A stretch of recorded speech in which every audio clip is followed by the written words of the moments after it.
Alright guys, TouchCrop here back again today. Hope you're enjoying your Tuesday so far, and today we're going to talk about the meta right now that as it stands in Call of Duty Modern Warfare. Over the last few days we've had these discussions on what exactly is going to go on. Is the AUG going to come into the meta? Is the MP5 as good as it was? Where's the Uzi going to be? And of course, given the no stock nerf, is the M4 still going to be viable in its former state? It seems like over the last few days here we have started to get a solidified meta in competitive play. Looks like a lot of teams are moving towards a 2AR setup. Definitely some AUGs still being used here and there. Sometimes in scrims it's even the dominant SMG in play. Going to talk about that today as well, but also how this meta affects teams going forwards, because of course a 2AR meta is what a lot of these teams expected to see at the start of the season going into Modern Warfare. That's not how it turned out. A lot of maps, except for really Azir Cave, there was like 4 SMGs, 4 MP5s earlier this season on pretty much every map with only a single AR. And you know, we've seen teams like Florida when they had Morks and Skies, both typically ARs. Skies would use the AR on some maps, Morks would use it on others, and Skies even using the SMG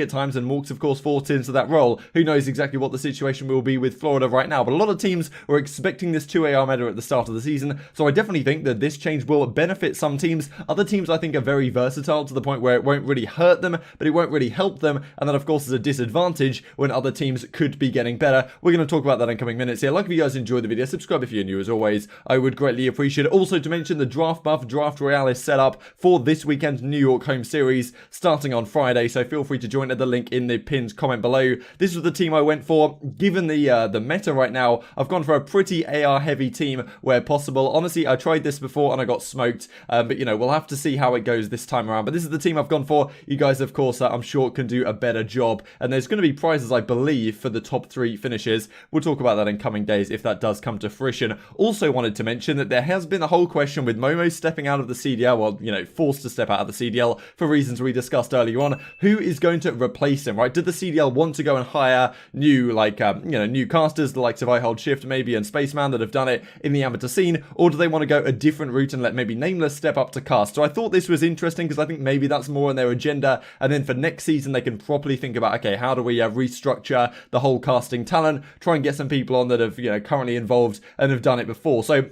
Nameless, of course, typically the analyst. The other day he was, well, he casted 8 games of CoD today, and I am toast. Thanks to Evan for pointing this out to me. As he says here, they were casting over some 2v2 S&D action with Jeremy Studd, right, who was Studdy, of course, former professional player, on the desk last year alongside Pac-Man, Nameless, Studdy, and when Katie was on the desk at the time. That was the desk before. Are they going to bring this back? It seems quite likely to me that that's the reason why Nameless is going for this. They've decided, look, you know, do you mind stepping into this role to fill the gap? Especially if Benson is stepping out for a reason completely unknown. Maybe we can talk about that in coming days if anything does get confirmed. But it's possible that we now say, okay, Miles, you're going to team up with Chance, and then Nameless steps in and maybe Studdy comes back to join him, right? And that could be the 3rd casting duo, because I definitely think you do need 3 casting duos to cover an entire weekend of the current state. Let's talk then about the AUG Nation, baby, real quick, as GodRx says right here. Wanted to share with you guys this clip because this is just remarkable. Now the AUG, of course, it's not the best handling weapon. It aims down sights kind of slow compared to something like the MP5, but it definitely is very, very strong. We looked at the other day in terms of its range chart and its damage over range. It definitely outcompetes the MP5 in a lot of engagements, but it handles kind of slow, you move kind of slow, you ADS kind of slow, so it's not ideal. However, look at this gunfight that GodRx has. Shoots Priester one time in the back and just gets absolutely smoked. Priester comes around the corner, incinerates him in 3 bullets, like barely even had to aim down sight. Honestly, a crazy clip, I thought. We also saw this from Priester's perspective, which of course is basically the same thing, but like even from his perspective, it looks even more crazy, I think, than it did on the kill cam, and he can't even believe it, right? He's standing still like, what have I just done to this poor soul? So look, the AUG is obviously very strong. We're seeing this in a lot of scrims right now. But the main thing really to talk about today is the fact that we seem to be moving into a meta where 2ARs are prioritized over more SMGs. Given the most recent nerfs we've seen with the MP5, it isn't as strong anymore. Seems like a lot of teams are going into this 2AR meta. And Azuma says here, there was also this clip he come out with the AUG, just to show this in, well, its full form really, that the AUG is definitely a very powerful weapon, but is it really affecting too many people's metas? Because I honestly, to some degree, it's kind of a hybrid, right? Like, it has the range at times of the AR, but a close close range, it can still absolutely gun people, as you can see Zuma doing in this clip right here. I'll just share another few seconds of this one, but as you can see, it handles kind of slow. It's not an ideal weapon, but yeah, definitely it could have some effect on the meta if players are particularly better with this gun. We've seen in previous seasons, likes of Classic and other players like that, who have just happened to be really, really good with certain weapons that they come into the meta. Definitely possible that one of these players, or a few of these players, will completely master the AUG, and that will help their team take over the scene, or at least significantly improve. But of course, the big change really, I suppose, is the fact that there's potentially more ARs coming into play. If you guys aren't exactly sure what class you should be using on your AUG, this is definitely one that Julian said here in the comments. So extended barrel stipple 32 round CQB combat, whatever that is, maybe the stock.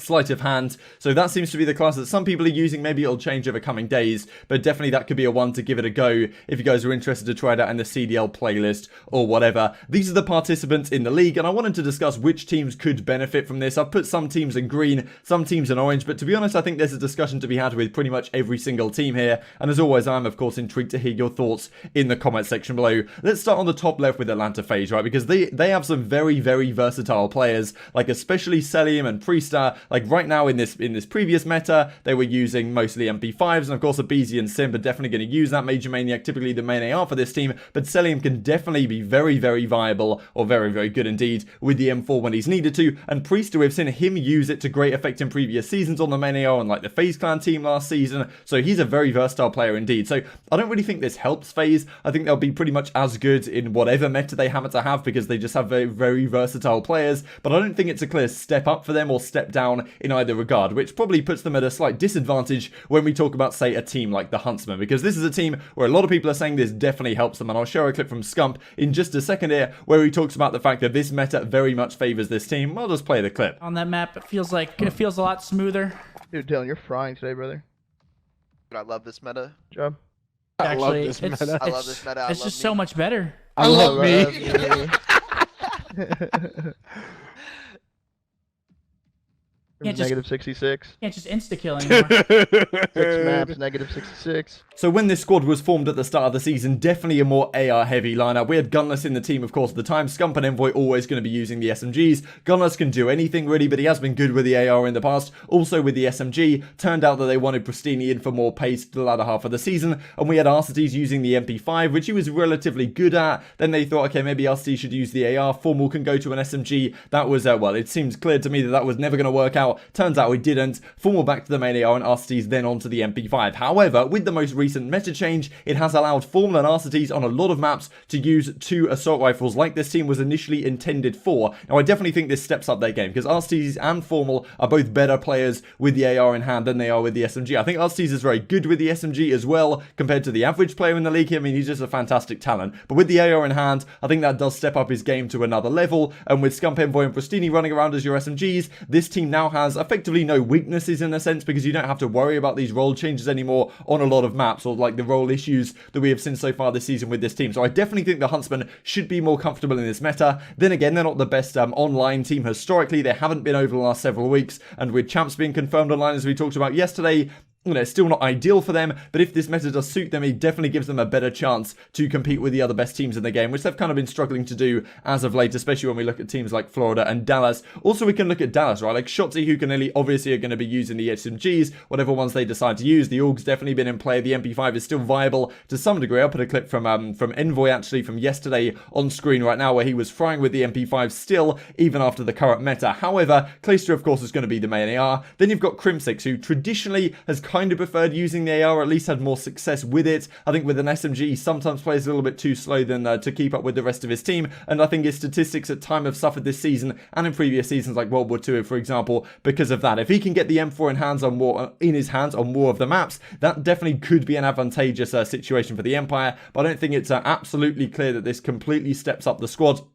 Florida, I think, are in an interesting position here, especially when we look at the Atlanta FaZe, because they've got Sky's clear main AR, but then you've got Awakening, who on some maps has pulled it out. Like, quite often he'll go around and pick up an M4 or an MP5 on the ground, whatever he's using, just to switch between them. So I definitely think there's some very versatile players on this team. Like, I think Frosty can probably use the M4 if he wanted to. Pharaoh certainly can. Awakening certainly can. So I don't really think this team is worried about that. Yes, you've got Morks on the bench, which you could bring back, but the way this team has been going as of late, I don't think that's going to be necessary at all. Another team I think does benefit benefit here is the Royal Ravens, because we look at this squad, you've got Wuskin, and really all the other guys have had to use MP5. Shawnee into a role he's not very comfortable in. Zero's definitely good with the MP5, and honestly, like, I think he does a great job in that role, but as we've talked about before, he does tend to do, or at least throughout his career, he's done his best work in terms of pure KD and slaying factor when he had the NV4 in hand in Infinite Warfare. But maybe they don't need him to step into that role right now. Of course, you've got Rated, you've got MattG, you've got all these guys on the bench who have typically been AR players. They were definitely expecting a meta to be like that this season, and Scraps is good with it as well. So yes, okay, you've got Dylan as the obvious SMG, but really any of the other players could pull out the second AR if needed. I imagine they might try and give it to Shawnee. I think that would be a pretty good team dynamic, and I definitely think they'll step up Shawnee's individual capability as well and put him in a more comfortable role. So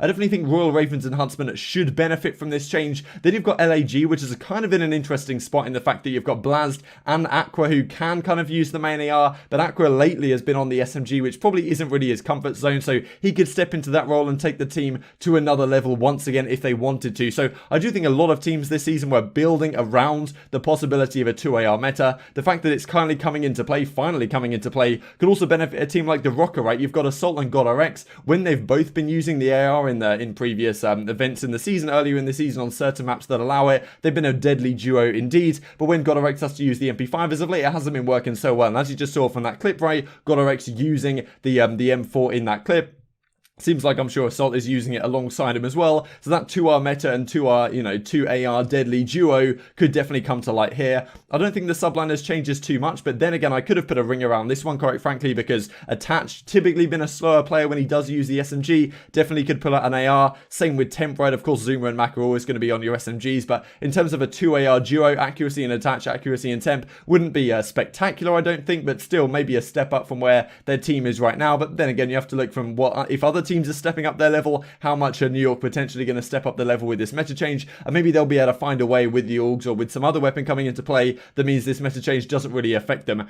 OGLA are in an interesting spot as well, because they're making these changes supposedly with Dashy and Chino stepping out, with Hollow and Drazza coming into the starting lineup. Slasher, of course, going to be the main AR on that team. Who's going to be second AR? Maybe they'll put Hollow on that, but still doesn't seem exactly clear, especially given you're taking Dashy and Chino out the squads who have traditionally done their best work with the AR in hands throughout their career.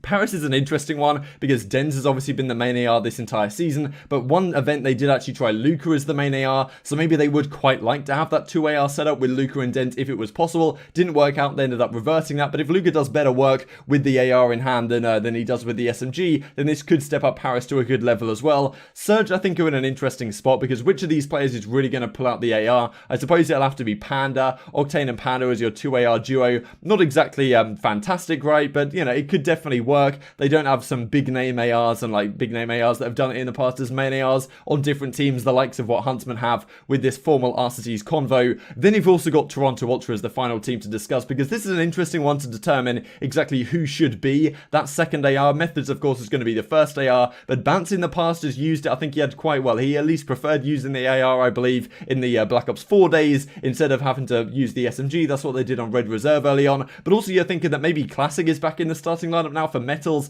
That's at least the rumor. We'll have to see how that goes in coming days. But Classic has definitely used the AR to good effect in the past. The Infinite Warfare season, you guys will remember the LG team. Octane and Classic on the NV4s were a deadly duo, and Classic can definitely be good with that weapon as well. But I don't think it's obvious that the Toronto is a big step up with this meta change. Intrigued to hear your thoughts down below. Which team benefits the most? Which team, is there any teams that significantly fall off as of this, or is it just the fact that some teams are improving, and if you're stagnant, that may cost you in upcoming weeks with this meta change we are seeing. Thanks for watching as always. Like if you guys enjoyed the video, subscribe if you're new. I will see you next time.